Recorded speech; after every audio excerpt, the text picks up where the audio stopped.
Kadangkala, satu keputusan kecil mampu mengubah segalanya.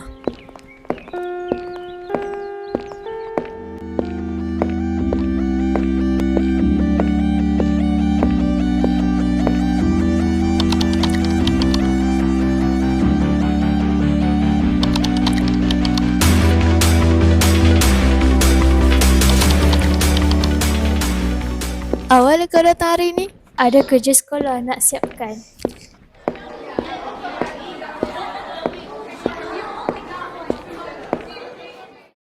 Korang tengok ni. Apa kata kita cuba masuk? Nampak susah juga ya. Tapi menarik. Apa kata kita sertai je?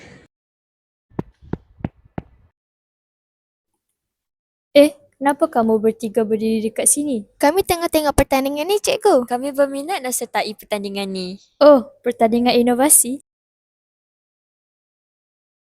Cikgu akan terangkan lebih lanjut pasal pertandingan ni. Pertandingan ini memerlukan kamu menghasilkan satu projek inovasi yang boleh membantu menyelesaikan sesuatu masalah.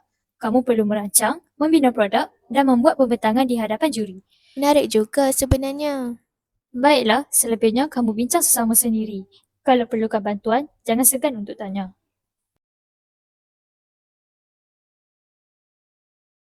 Apa guna reka bentuk ni sebenarnya? Reka bentuk ini membantu pelajar memahami konsep dengan lebih mudah. Hai, belum nampak seperti satu pasukan. Contohnya, Lily, apa maksud reka bentuk? Saya tak pasti.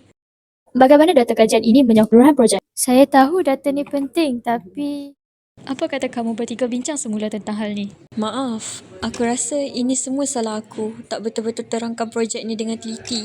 Tapi tak apa, kita boleh cuba dan aku ada rancangan. Hari yang ditunggu akhirnya tiba.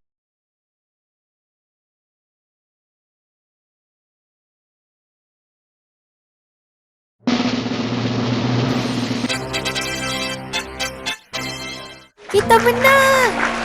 Tak boleh percayalah kita menang. Tahniah Naulifar, awak bukan sahaja mengetahui pasukan, awak juga berjaya membina satu pasukan. Kalau semua orang berjaya, itu kemenangan yang sebenar. Pemimpin yang hebat bukan orang yang melakukan semuanya sendiri, tetapi orang yang membantu orang lain berjaya bersama-sama.